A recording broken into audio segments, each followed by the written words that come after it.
Hello, hello, gentlemen. How are you today? Great, how are We're you? good. How are you? Doing wonderful. Thank you so much. It's such an honor to be with you today because we are so excited for everyone else to see what we just saw, which is such a crazy, crazy, violent, fun movie. And you got to be so excited to bring it over here because we're ready for it.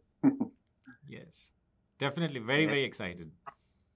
Good. Well, we were talking about, not as many good things came out of the pandemic, as, because that was a hard time. But this actually not just being filmed, but sort of being, influenced as well by the time because it's, just that claustrophobic feeling of wanting to reconnect is a beautiful thing amongst, the violent nature of the film. So this was something good to come out of that time, right? Yes, yes. When you're bringing up pandemic, I would like to tell you here that it was during the first wave of COVID that I was writing it. Mhm. And if you remember the first wave, there was absolutely like we didn't know anything what's going to happen, and I was holed up in a room, and I had the same kind of insecurity, claustrophobia, fear, and not knowing what's going to happen. And that's all those emotions were like were playing in my mind, and that's exactly what I translated down on the paper. So Mhm. it's pretty much that what you said. Yes, and to be the star of this thing, you must have thought, oh, well, this is great. Like I have to do this, right? Of course, yeah, that was the first reaction. You're right about that. So the narration happened halfway through the script, and I'm jumping in my head. I'm manifesting the script. I'm like, wow, man, this is what I want to do. And the script narration is over, and my question to him is like, when are we getting started? As simple as that. No doubts about it. So yeah, I mean, given a choice, we would want to create this film all over again, Yeah. make a part two of it, make a sequel, call it Overkill or Kill Two, something of that sort. Yeah, you're right about that. Oh, that's great. Well, people look up to what you both do, and they think, oh, like, I want to do this, but it's so much harder than people can imagine in what each of you do. What advice would each of you give to somebody that wants to follow in your footsteps? Sorry. What advice would you give to somebody? Um, hard work and dedication. That's it. Nothing else. Nothing else. You just have to be at it. Uh, and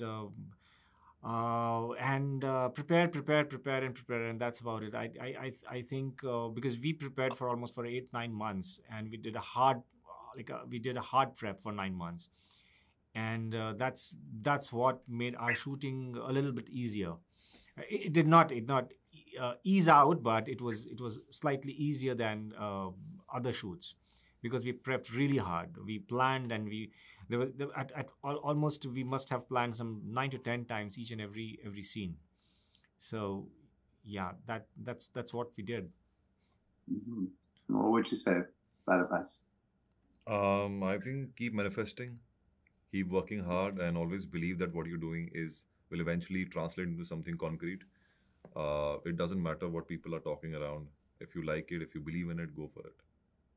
Yeah, absolutely. Well said. Well, of course, there's a lot of action, a lot of violence, and there's no pushback to it because it fits so well in this, right?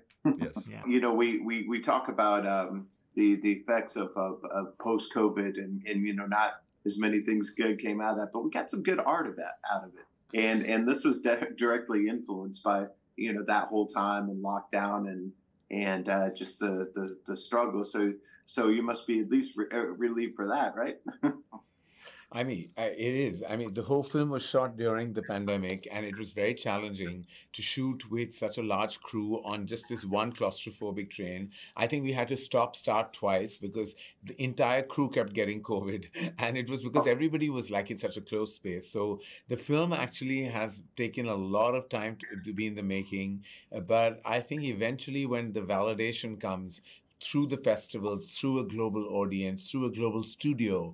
I think that all the trials and tribulations get forgotten when you see the love that a film that is so violent is getting all the love. It kind of is the most beautiful contradiction. Absolutely. Well, hey, and that doesn't hurt to have the tag of a Oscar-winning producer, right? Yes, I mean, like we're riding her wave. That's what we're doing. Thank you. Yes. Yes, well, a lot of people look up to both of you because you're doing such wonderful work, and they go, "Oh, well, that's what I want to do," and you make it look so much easier than it is. What kind of advice would each of you give to somebody that wants to tell their story and get a great film out there? I would actually say just get started. Don't overthink. In fact, Elephant Whisperers was directed by a first time director who had never been on a film set before. And she was a wildlife still photographer, natural history photographer, and found a story, took her own camera, made a pitch trailer, sent it to us as a cold submission, and has become an Oscar winning director. And I've been able to make an Oscar winning short documentary. So I think people overthink the process. If you have a story to tell, we have high-end cameras in our hand. Get started. Get it out there.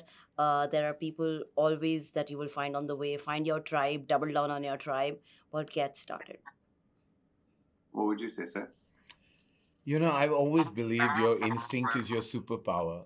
And, you know, we sometimes kind of layer our instinct with intellectual thoughts, with societal pressures, with too much, analysis. And, I just believe that you've got to follow that one instinct that comes into the inner recesses of your gray matter. Like it comes to you and you've got to just follow that and not ask too many questions, not question yourself because, dreams are born from your very own instincts. And I just tell everyone, just follow your instinct and don't listen. Don't ask too many questions because there'll be too many answers. You have the answers. You have the superpower. Just use it. Yeah, I love that. Well, and I guess there's probably no worries about the violence because it fits in this, but might get a little bit of pushback. But hey, it's an enjoyable film, right?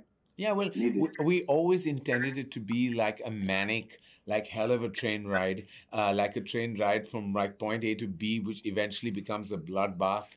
And the violence in the film, I believe, is a huge form of art.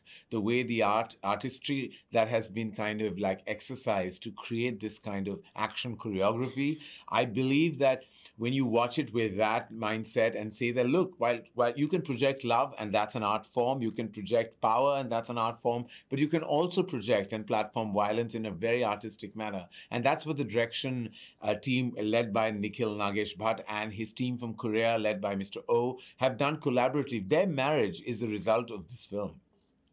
Absolutely. Well, thank you both so much for being with us. We really appreciate it. We're going to tell everyone to check it out. Look forward to talking to both of you again soon. Thank you. Thank you so much. Thank you. Thank you. Thanks, Paul. Thank you.